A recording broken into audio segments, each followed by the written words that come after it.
स्वतःचा video on करा आणि माझ्या बरोबर बोला अनम्यूट करून. ओम नमो भगवते वासुदेवाय. ओम नमो भगवते वासुदेवाय. ओम नमो ओम भगवते वासुदेवाय. नमो भगवते वासुदेवाय. ओम नमो भगवते वासुदेवाय. ओम नमो भगवते वासुदेवाय. ओके, ज्यांना वाचायचं आहे ते कृपया स्वतःचा रेज हँड करेल. हरे कृष्णा. लवकर लवकर बोल करायला लागा रेज हँड. आपलं रेकॉर्डिंग ऑन आहे. आपल्याला कमी वाचायला मिळेल आज आपल्याला. कृपया होऊन जा. रेज हँड करा, नाही तर मी सर्वांना हे बोलवायला लावेन मी. मग चला लवकर. सुवर्ण माताजी हरे कृष्ण. तुम्ही वाचायला मागता ते? ओके, काही हरकत नाही. आज कोणाला कदाचित वाचायची इच्छा नसेल. हा, रसप्रदा माताजी बोला. आपण बोलायला सुरुवात करा. इथे माझे जे कर्सर आहे ना तिथपासून वाचायला लागा. स्त्रियांची बसण्याची जागा बोलायला लागा आपण. हरे कृष्ण माताजी. एक हरे मिनिट, कृष्ण. दिसत नाहीये मला ते. दिसत नाहीये? एक मी पुन्हा शेअर करते. हो,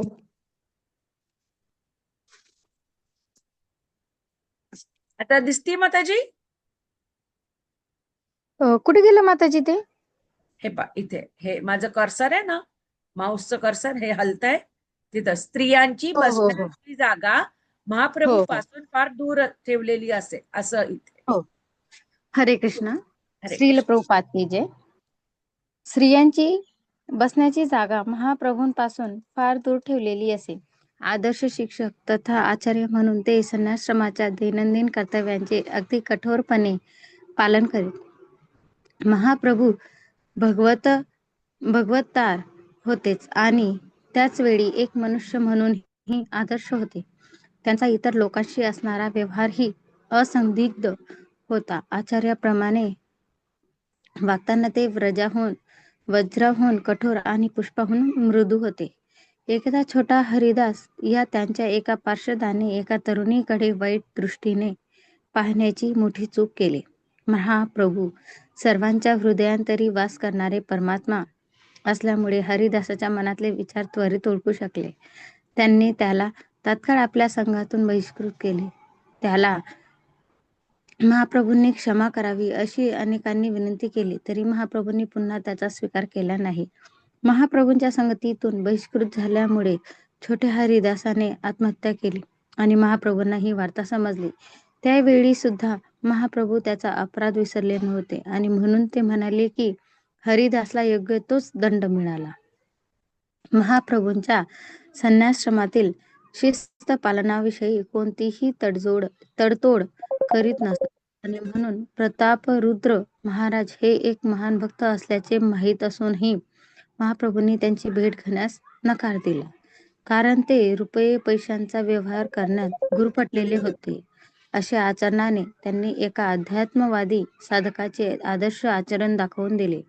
अध्यात्मवादी पथिकाला स्त्री आणि धनाशी काहीच कर्तव्य नसते, म्हणून त्याने या दोहोंच्या संघापासून दूर राहावे. माताजी वरती करा. तथापि भक्तांच्या कुशल योजनेमुळे महाप्रभूंची राजावर कृपा झालीच. याचाच अर्थ असा आहे की भगवंतांचे प्रिय भक्त नवसाधक भक्तावर भगवंताहून अधिक दया करतात. यास्तव शुद्ध भक्त अन्य शुद्ध भक्तांच्या चरणी कधीही अपराध करीत नाही. भगवंतांच्या चरणकमळांच्या प्रती केलेला अपराध कधी कधी दयाळू भगवंत क्षमा करतात, परंतु भक्ती मार्गावर प्रगती करण्यास अत्यंत उत्सुक असणाऱ्या भक्ताने जर अन्य भक्तांचा अपराध केला तर तो त्यांच्या प्रगतीसाठी अत्यंत घातक ठरतो.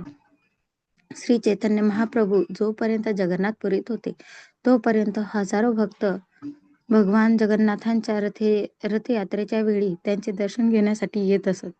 रथयात्रेचा एक महत्वाचा भाग म्हणून महाप्रभूंच्या प्रत्यक्ष देखरेखीखाली गुंडीच्या मंदिराची स्वच्छता केली जात असे.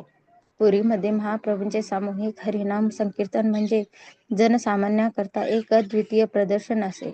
सामान्य जणांचे मन आध्यात्मिक साक्षात्काराच्या दिशेने वळविण्याचा हा एक मार्ग होता. साक्षात महाप्रभूंनी या सामूहिक संकीर्तन आंदोलनाचा प्रारंभ केलेला आहे आणि जगातील सर्व राष्ट्रांच्या नेत्यांनी जर या आध्यात्मिक आंदोलनाचा लाभ घेतला तर ते जनतेला शुद्ध शांती तथा बंधुत्व प्रदान करू शकतील.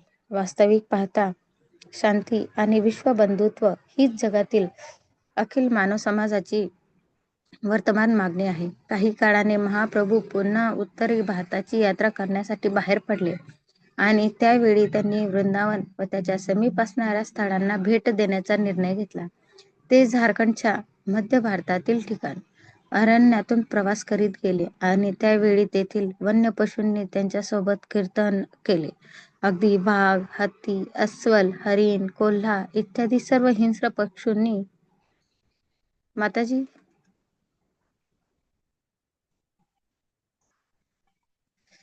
हो माताजी थोडं खाली करा.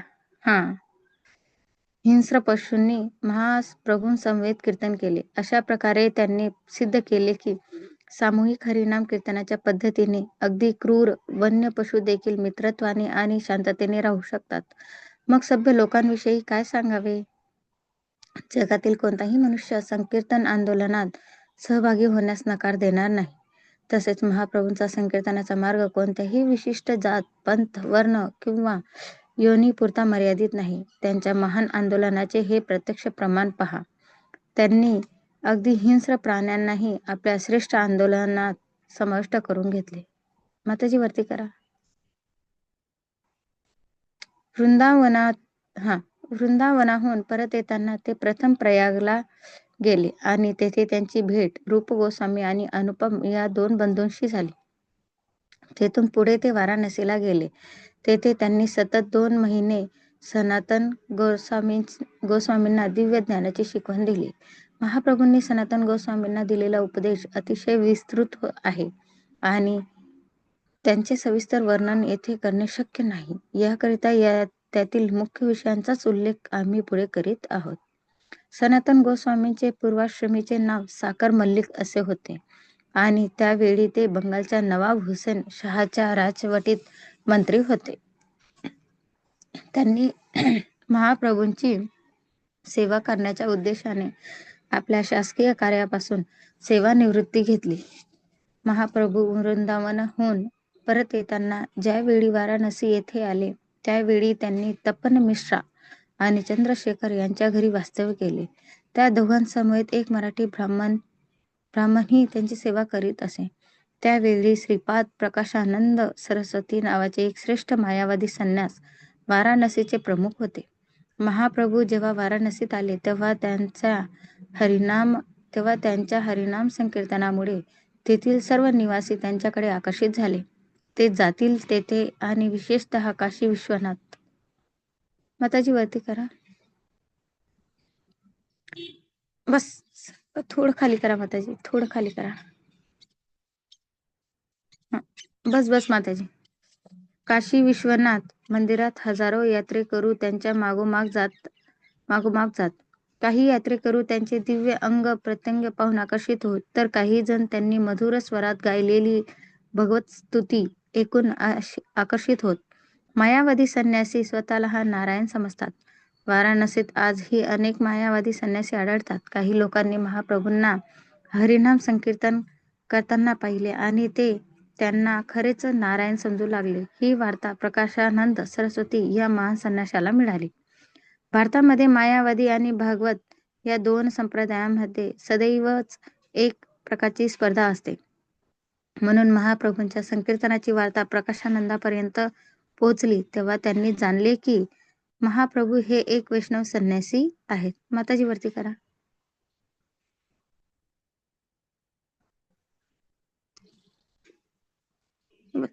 बस माताजी थोडं खाली करा थोडं.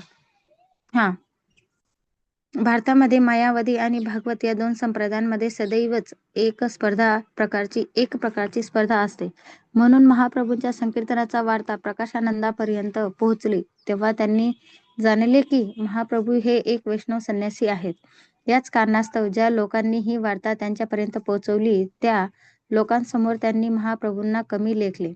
महाप्रभू हरिनाम संकीर्तनाचा प्रचार करीत असल्यामुळे त्यांच्या मते ही केवळ भावुकता होती आणि म्हणून त्यांनी महाप्रभूंच्या प्रचार कार्यांची निंदा केली. प्रकाशानंद सरस्वती हे वेदांताचे प्रकांड विद्वान होते आणि म्हणून त्यांनी आपल्या अनुयायांना संकीर्तनाकडे दुर्लक्ष करून वेदांतावरच लक्ष केंद्रित करण्यास सांगितले. एक ब्राह्मण भक्ताला जो महाप्रभूंचा भक्त झाला होता, प्रकाशानंदांनी केलेली निंदा आवडली नाही. त्यामुळे आपली व्यथा व्यक्त करण्यासाठी तो महाप्रभूंकडे गेला. तो म्हणाला, मी प्रकाशानंदांसमोर जेव्हा तुमचे नाव घेतले तेव्हा त्यांनी तुमची कठोर निंदा केली. त्यांनी जरी चैतन्य नामाचे अनेक वेळा आपल्या बोलण्यामध्ये उच्चारण केले तरी ते एकदाही कृष्ण नामाचे उच्चारण करू शकले नाहीत. याचेच मला सर्वाधिक आश्चर्य वाटले. यावर महाप्रभूंनी स्मित हास्य केले आणि मायावादी अनुयायी कृष्ण नामाचे उच्चारण का करू शकत नाहीत हे स्पष्ट केले.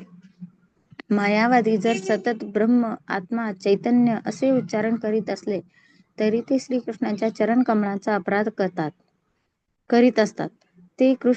ते असे कृष्ण अपराधी असल्यामुळे त्यांना प्रत्यक्षात श्रीकृष्णांच्या पवित्र नामांचे उच्चारण करता येत नाही. कृष्ण नाम आणि स्वतः भगवान श्रीकृष्ण यांच्यामध्ये मुळीच भेद नाही. दिव्य क्षेत्रामध्ये परमसत्याच्या नाम, रूप किंवा व्यक्तित्वामध्ये मुळीच भेद नसतो, कारण त्या ठिकाणी सर्व काही दिव्य आनंदमय असते. भगवान श्रीकृष्णांच्या बाबतीत त्यांचा देह आणि आत्मा असा भेद नसतो. अशा रीतीने स्वतःच्या देहापासून निराळा असणाऱ्या जीवात्म्याहून भगवान श्रीकृष्ण निराळे असतात. भगवान श्रीकृष्णांच्या दिव्य स्थितीमुळे सामान्य मनुष्याला श्रीकृष्ण, त्यांचे नाम तथा महात्म्याचे वास्तविक ज्ञान होणे अतिशय कठीण आहे. त्यांचे नाम, यश, रूप आणि लीला यांचे एकच दिव्य स्वरूप आहे आणि भौतिक इंद्रियांना ते समजणे अशक्य आहे. भगवंतांच्या लीलांचा दिव्य संबंध ब्रह्मसाक्षात्कार किंवा भगवंतांशी एकरूप होण्यापेक्षा अधिक आनंददायी आहे. जर ही वस्तुस्थिती नसती तर अगोदरच ब्रह्मानंदात स्थित असलेले महान पुरुष भगवंतांच्या दिव्य लीलांकडे आकृष्ट झाले नसते. यानंतर महाप्रभू झालं माताजी, खाली या, आता वरती करा. यानंतर महाप्रभूंच्या भक्तांनी एका मोठ्याने माताजी सुषमा माताजीला वाचा. सॉरी मी माताजी हे करलं. ओके माताजी, ओके. हरे हरे कृष्ण. सुषमा माताजी वाचा. हरे कृष्ण माताजी. हरे कृष्ण. यानंतर महाप्रभूंच्या भक्तांनी एका मोठ्या सभेचे आयोजन केले आणि त्यामध्ये महाप्रभू आणि तथा प्रकाशानंदांसमवेत इतर सर्व संन्याशांनाही आमंत्रित केले गेले. या सभेत महाप्रभू तथा प्रकाशानंद या दोघा विद्वानांनी संकीर्तन आंदोलनाच्या आध्यात्मिक मूल्यांसंबंधी प्रदीर्घ चर्चा केली. या चर्चेचे सार आता आम्ही देत आहोत. महान मायावादी संन्यासी प्रकाशानंदांनी महाप्रभूंना विचारले, तुम्ही वेदांताच्या अध्ययनापेक्षा हरिनाम संकीर्तनास अधिक महत्त्व का दिलेले आहे? वेदांत सूत्राचे अध्ययन करणे हे प्रत्येक संन्याशाचे आद्य कर्तव्य आहे. असे असताना तुम्ही संकीर्तन करण्यास कोणत्या कारणामुळे प्रेरित झालेले आहात? महाप्रभूंनी अत्यंत विनम्र भावाने या प्रश्नाचे उत्तर देण्यास प्रारंभ केला. मी महामूर्ख असल्यामुळे वेदांताचे अध्ययन करण्याऐवजी संकीर्तन करीत आहे.